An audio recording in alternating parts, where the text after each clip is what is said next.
யார் நீ? அடுத்தது சின்ன வீடுமா அவ்வளவு கேவலமா பேசுறாங்க. இப்படி இன்னொரு ஆளுக்கு சான்ஸ் கொடுக்க போறீங்க.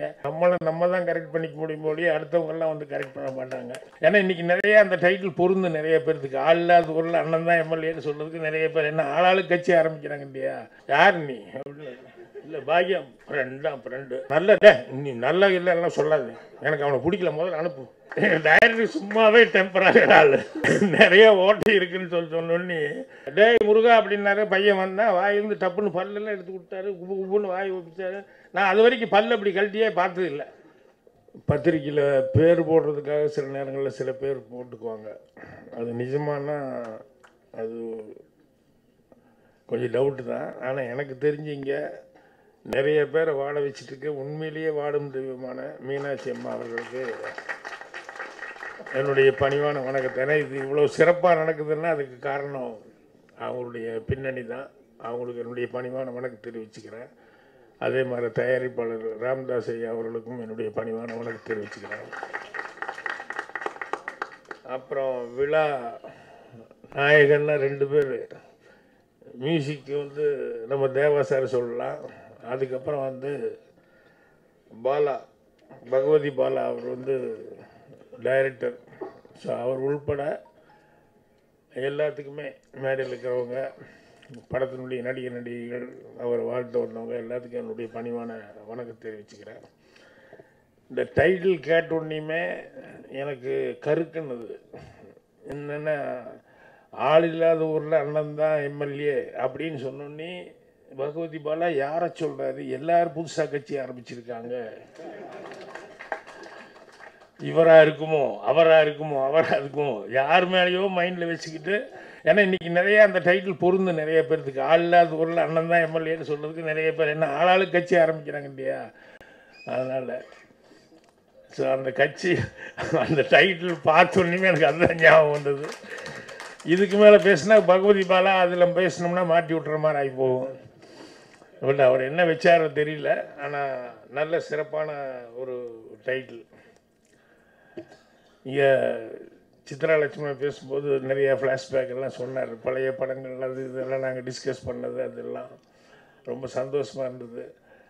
சீன் மட்டுமே மாற்றி மறுபடியும் கொஞ்சம் நேரம் கழிச்சு இல்லை இதுக்கு பதிலாக இந்த சீன் பண்ணிக்குவோம் அப்படிங்கிறதல்ல. ஒரிஜினலாக முதல்ல ஒரு கதை சொன்னேன்.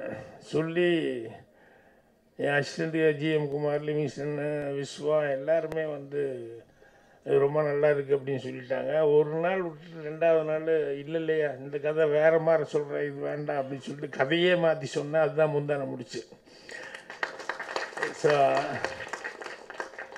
முதல் நாள் ஒன்று திருப்தியாக சொல்லிட்டா கூட இருந்தாலும் மனசுக்குள்ளே இல்லையே ஏதோ ஒன்று குறையுதேன்னு சொல்லி ஒன்று வந்துக்கிட்டே இருக்குது. அதனால் அந்த குறையுதே அப்படிங்கிற மாதிரி நமக்கே தோணணும். அதனால் நம்மளே திருப்பி அது உழைக்கணும். நம்ம தான் கரெக்ட் பண்ணிக்க முடியும் போலி அடுத்தவங்கெல்லாம் வந்து கரெக்ட் பண்ண மாட்டாங்க.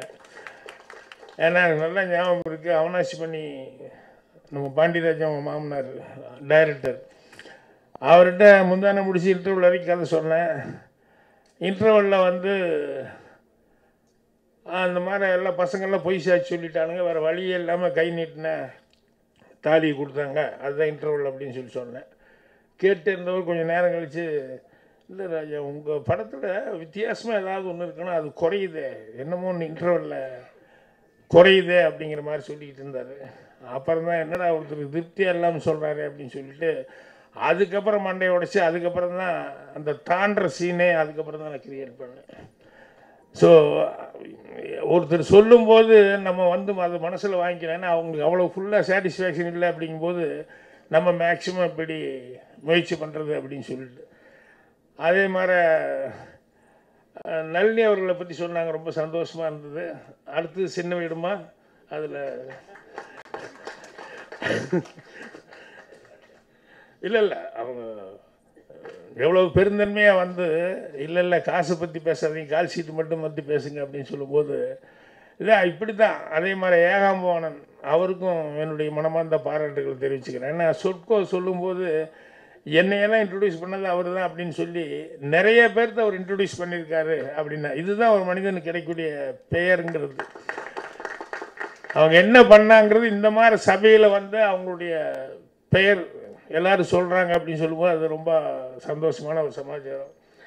அதே மாதிரி இவர் செல்வமணி பேசிட்டு போகும்போது சொன்னார் என்னென்னா, இந்த மாதிரி தேவாசார முதல் கூப்பிட்டு போய் டெஸ்ட் பண்ணாங்க அப்படின்னு சொல்லிட்டு, ராகம் தெரியுமா சினிமா டெஸ்ட் பண்ணாங்க. சினிமாவில் எப்பவுமே டெஸ்ட்டுங்கிறது ஒன்று உண்டு. ஏன்னா நானும் நிறைய டெஸ்ட்டில் போய் மாட்டினேன். எங்கள் டைரக்டர்கிட்டே ஃபஸ்ட்டு வந்தோடனே அவர் சொல்லிட்டார், உன்னை பார்த்த பேண்ட் ஷர்ட்லாம் போட்டு காலேஜ் பையன் மாதிரி இருக்க, இது கொஞ்சம் நேட்டிவிட்டி, அதனால் 16 வயதில் கதையை முதல்ல படிச்சிடு, அதை படிச்சுட்டு அது புரியுதா இல்லையா அப்புறம் கூட நான் தெரிஞ்சுக்கிட்டு அதுக்கப்புறமா நான் சொல்கிறேன் அப்படின்னு சொல்லிட்டு கதையை படிக்கிறதே ஒரு டெஸ்ட்டாக வச்சார் எனக்கு. ஏன்னா அது புரியுமா இல்லையா, ஆனால் நிறைய கிராமத்து வார்த்தைகளாக இருக்குது, இவனை பார்த்தா டவுன் மாதிரி தெரியுது அப்படின்னு சொல்லிட்டு அதுக்கப்புறமா சரின்னு சொல்லிவிட்டு அப்புறம் படிச்சுட்டு ஃபுல்லாக ஒரு தடவை கடன்னு சொன்ன உடனே அப்புறம் தான் நம்பிக்கை வந்தது. அதுக்கப்புறம் டைலாக் எழுதும்போது அதுலேயும் அவருக்கு அப்புறம் 16 வயதுல ரயிலெலாம் எழுதும்போது நல்லா எழுதுறேன் அப்படின்னாரு. ஆனால் சிவப்பு ரோஜாக்கு கொடுக்க மாட்டேன்ட்டார்.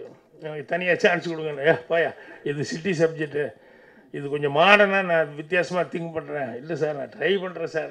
இல்லை அது உங்களுக்கு சரியாக வராது. நான் சொன்னேன், எப்படி இன்னொரு ஆளுக்கு சான்ஸ் கொடுக்க போகிறீங்க, அது அசிஸ்டன்ட் டைரக்டர் தான், நான் எப்படி இருந்தாலும் அசிஸ்டன்ட் டைரக்டராக வேலை பார்க்க போகிறேன், அதனால் எனக்கு முதல்ல அந்த வாய்ப்பு கொடுங்க, நான் எழுதி காமிக்கிறேன், பிடிச்சிருந்தா அதுக்கப்புறமா நீங்கள் பாருங்கள், இல்லைன்னா வேறு ஆளை வச்சுக்கோங்க அப்படின்னு. சரி எழுது அப்படின்னு அட்லாண்டிக்கில் ரூம் போட்டு கொடுத்தாரு. அப்புறம் வந்தார், ஒரு 4 சீன் படித்து காமிச்சோன்னு, இல்லையா நீயே எழுதியா அப்படின்னு சொல்லிட்டு அந்த 4 சீன் கேட்டோன்னையுமே ஸோ எல்லாமே அந்த மாதிரி சோதனைகள்ங்கிறது எல்லா இடத்துலையும் வரும். தேவர் ஃபிலிம்ஸுக்கு எப்படியா அந்த கதை இலாக்காவில் சேர்த்து கொண்டு போய் விட்டுடலாம் அப்படின்னு சொல்லிட்டு அப்போ வேலையெல்லாம் சுற்றிட்டு இருக்கேன். தூயவன் சாரெல்லாம் எனக்கு ஒரு ஐடியா பண்ணார். என்னென்னா தேவருக்கு வந்து பட்டையெல்லாம் போட்டால் தான் பிடிக்கும் அப்படின்னு சொல்லி என்னை பெருசாக பட்டையெல்லாம் போட்டு வா ஓய் அப்படின்னு சொல்லிட்டு அவரை பார்த்தாலே ஞான பழமாக இருக்குன்னு நீ அப்படின்னாரு. அப்புறம் போனோன்னையுமே தேவர் வந்து எந்த ஊர் அப்படின்னாரு. கோயம்புத்தூர்னாலே அவருக்கு பிடிக்காது. ஏன்னா அவரை தவிர்த்து வேற எவனா கோயம்புத்தூர்லேருந்து வந்தாருன்னா அவர் ஒத்துக்கவே மாட்டார். ஏன்னா தூயவா முதல்ல சொல்லவே இல்லையாடா நீ அப்படின்னாரு. இல்லை நல்லா சொல்லுவாப்புல அப்படின்னு. அவ்வளோப்பா என் பொழப்பு கெடுத்துடாது, எனக்கு நேரம் ரொம்ப முக்கியம், 2 வரியில் கதை சொல்லணும் புரியுதா, அதுக்கு மேலே எல்லாம் டைம் எடுத்துக்கூடாது, 2 வரியில் எனக்கு கதை சொல்லணும் ஓகேயா அப்படின்னாரு. 2 வரியில் எப்படி கதை சொல்கிறதுன்னு எனக்கு கருக்குனது. அதுக்குள்ளே பார்த்தா வாயிலேருந்து நடக்கணும், டேய் முருகா அப்படின்னாரு. பையன் வந்தால் வாயிலேருந்து டப்புன்னு பல்லெல்லாம் எடுத்து கொடுத்தாரு, உப்புன்னு வாய் ஒப்பிச்சாரு. நான் அது வரைக்கும் பல்லு அப்படி கழட்டியே பார்த்தது இல்லை. என்னடா அது யூஸ் புதுசாக இருக்கே அப்படின்னு சொல்லிட்டு நான் திருன்னு முழிக்கிறேன். அப்புறம் எடுத்து டப்புன்னு வாயில் போட்டேன், சொல்லுப்பா அப்படின்னாரு. அப்புறம் என்னடா சொல்கிறது, 2 வரியில் சொல்ல சார். நான் சார் ஒரு ஓப்பனிங் ஒரு குப்பை தொட்டி அப்படின்னாரு. ஏன்னா துறைவா எடுத்தோன்னையுமே குப்பை தொட்டிங்கன்னா அது எப்படா சரியாக வரும் அப்படின்னாரு. இல்லை சார் அதுக்குள்ளே ஒரு குழந்தை, வேண்டாம் குப்பை தொட்டின்னு ஆரம்பிச்சுட்டு அது சரியாக வராது அப்படின்னாரு. அதுக்கப்புறம் நான் என்ன சொன்னாலும் சரியில்லைன்னு சொல்லிட்டாரு. ஆனால் அவர்கிட்ட ஒன்று நல்லா கற்றுக்கிட்டேன். என்னென்னா இந்த 2 வரியில் கதை சொல்லு, நல்ல கதையாக இருந்தால் அந்த 2 வரியிலேயே வந்து கண்டிப்பாக வந்து மனசுக்கு பிடிச்ச மாதிரி ஆயிரும் அப்படின்னு சொல்லும்போது எப்படி 2 வரியில் கதை சொல்கிறதுன்னு அப்படின்னு சொல்லி அதுக்கப்புறம் யோசிக்கும்போது தான் அந்த கதை சொல்கிறது 2 வரியில் சொல்லணும் அப்படிங்கிறத வந்து நானே வந்து அப்புறம் பழக்கப்படுத்திக்கிட்டேன். என்னுடைய உதவியாளர்கள் கூட அதே மாதிரி சொன்னேன். அதே மாதிரி இங்கே எனக்கு ரொம்ப பொறாமையாக இருந்தது என்னென்னா, நம்ம அனிதா அந்த பொண்ணு தான். என்னென்னா அவங்க தாத்தா பாட்டியெல்லாம் எவ்வளோ பிரியமாக அந்த பொண்ணு நடிக்கணும் அப்படிங்கிறதுக்காக எவ்வளோ பணத்தை செலவு பண்ணி அப்புறம் அந்த பொண்ணு நடிக்குது அப்படின்னு சொன்னேன். எவ்வளோ சந்தோஷமாக வந்து பேச வந்து அவங்களுக்கு கண்ணெல்லாம் கலங்கி, அந்த பொண்ணு கண்ணு கலங்கி எவ்வளோ பிரியமாக பேரம் பேத்திகள் எல்லாம் இவங்க பார்த்துக்கிறாங்க. எனக்கும் தாத்தாலாம் இருந்தாங்களே அப்படின்ட்டு. எங்கள் தாத்தாவுக்கு வீட்டில் என்னை பிடிக்காது, என்னை ஒருத்தர் தான் பிடிக்கவே பிடிக்காது. ஏன்னா நான் தான் வேஸ்ட்டில் சும்மா சுற்றிட்டு இருக்கேன்னு சொல்லிட்டு எப்பவுமே எங்கள் தாத்தாக்கு என்னை பிடிக்காது. எங்கள் அண்ணன் தான் கோவப்பட்டு ஏதாவது அடிக்க வர்றாருன்னு வச்சுக்கோங்களேன், அடிச்சதுக்கான இரு வெறுங்கையில் அடிக்காதரா அப்படின்னு சொல்லிட்டு பெரம்பு எடுத்து கொண்டு வந்து கொடுப்பாரு, வெறுங்கையில் அடிக்காதரா அப்படின்னு சொல்லிட்டு. அந்த மாதிரி ஒரு தாத்தா என்னை எப்பவுமே மதிச்சில்லை. என் ஃப்ரெண்டு யாராவது ஒருத்தர் நான் யாரையுமே கூப்பிட்டு போக மாட்டேன்னு எங்கள் வீட்டில் எனக்கு தெரியும், யாருக்குமே பிடிக்காதுன்னு. எப்பாவது தப்பி தவறி ஒரு நாள் ஒருத்தனை கூப்பிட்டு போனேன். கூப்பிட்டு போயிட்டு சுந்தரராஜன் மாதிரி யார் ஒருத்தனை கூப்பிட்டு போயிட்டு நான் மோங்கலிட்டு வந்தார கொஞ்சம் உட்கார் அப்படின்ட்டு அப்புறம் வீட்டுக்கு கூப்பிட்டு வந்தேன் சும்மா எப்படி இருக்கிறதுன்ட்டு அப்புறம் உள்ளே தேடி பார்த்தா ஒரு லட்டு இருந்தது, அப்புறம் 2 முறுக்கு இருந்தது. அப்புறம் சாப்பிட்றா நான் வந்துடுறேன் மோங்கலிட்டு வந்துடுறேன் அப்படின்னு. பக்கத்தில் தான் அப்படி போயிட்டு மோங்கலி விட்டு இப்படி திரும்பி வரும்போது பார்த்தா லட்டையும் காணும் முறுக்கையும் காணும். இல்லை இவ்வளவு சீக்கிரமாக ஒரு மனுஷன் சாப்பிடுவாங்க அப்படின்னு சொல்லி கேட்டேன். அதுக்கப்புறம் வெளியே வந்தோடனே இந்த ஒரு பெரியவர் வந்தார், யாருன்னு எங்கள் தாத்தாங்க. இல்லை நீ இப்படி போன நேராக வந்தார், யார் நீ அப்படின்னு. இல்லை பாக்கியம் ஃப்ரெண்டு அப்படின்னு லட்டு எடுத்துட்டாரு, முறுக்கு எடுத்துட்டாரு, எடுத்து கொண்டு போய் டப்பாவில் வச்சுட்டாரு. அப்புறம் வந்து அவன் சாப்பிட்டேடான்னு நான் கேட்கும்போது இவர் அங்கேருந்து அவனையே பார்த்துட்ருக்காரு, அவன் மாற்றிக்கிது சொல்லிட்டு என்ன பண்ணுறதுன்னு.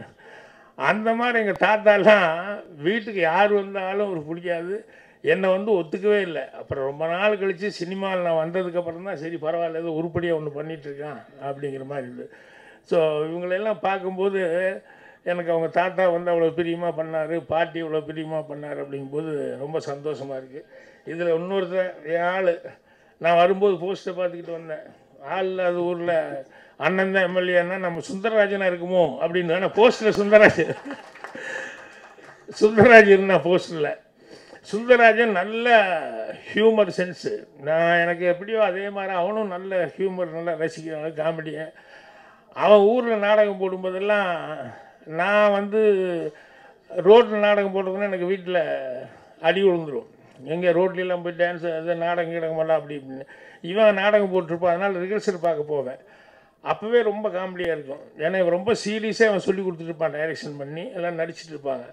அப்போ அதில் வழக்கமாக வர்ற மாதிரி வசூலும், என்னப்பா ஏன்ப்பா இப்படி இருக்கீங்க அப்படின்னு ஒன்று அந்த அப்பா கேரக்டர் வழக்கமாக சொல்லுவாங்கள்ல. முன்னாலேயும் நிறைய பேர் 5-6 பேர் எல்லாம் உட்காந்து ரிஹர்சல் பார்த்துட்ருப்பான். அப்போ என்னப்பா இப்படி சொல்கிறீங்கன்னு, அதை ஏம்மா கேட்குறேன், அது ஒரு பெரிய கதை அப்படின்னு சொல்லுவார். சொன்னோடனே முன்னாள் உட்காந்துருந்தேன் வந்துருச்சு, அந்த கதையை சொல்லி இதுக்கு அதாவது நல்லா இருக்கா பார்க்கலாம் அப்படின்னு. அந்த மாதிரி அவன் நாடகம் போடும்போது நானும் அவளெல்லாம் சேர்ந்துருக்கும் போதெல்லாம் பார்த்தா ரொம்ப ரம்மியமான நாட்களாக இருந்தது. அவனும் அதே மாதிரி தான். நான் வந்துட்டேன் சினிமாவுக்கு, நான் வந்துட்டேன் அப்படின்னு சொல்லி ஊரில் அவனை ஒரு பையன் ஒத்துக்க மாட்டேன்ட்டான். நீயே இருக்கிறியாடா டேய், பாக்கியம் பாரு உங்களோட தான் சுற்றிட்டு இருந்தான், பாக்கியம் பாரு பாக்கியராஜ் போய் அவனுக்கு எல்லா வசதியும் இருக்குது, அவன் போய் இது பண்ணுங்க, நீ சாப்பாட்டிலே இருக்கிறடா இப்படியே சொல்லியே கடைசியில் ஒரு நாள் பொட்டி தூக்கிட்டு வந்துட்டாப்புல 92 சிக்கு. என்னென்ன ஊர் இருந்தால் ஏதாவது நீ சூசைட் தான் பண்ணிக்கணும், அந்த அவ்வளோக்கு கேவலமாக பேசுகிறாங்க, அதனால தான் வந்துட்டேன் அப்படின்னு. அப்புறம் எங்கள் டைரக்டர்கிட்ட சரி நான் வெளியே வர்றேன் அப்படின்னு. சுந்தரராஜன் கொஞ்சம் பேசுகிறதுல கொஞ்சம் எக்கச்சக்கமாக பேசிடுவாப்புல, அதுதான் பெரிய காமெடி. எங்கள் டைரக்டர்கிட்ட சேர்த்து விட்டு நான் வெளியே வந்துடலாம், நான் புதிய வார்ப்புகள் டைமில் நான் வெளியே டைரக்ஷனுக்கு போகிறேங்கிறதுனால உன்னை நான் இங்கே சேர்த்து விட்றேன், அங்கே ஒரு வேக்கன்சி இருக்குது அப்படின்னு. சுதாராவில் ரூம் போட்டு எழுதிட்டு இருக்கிறோம்.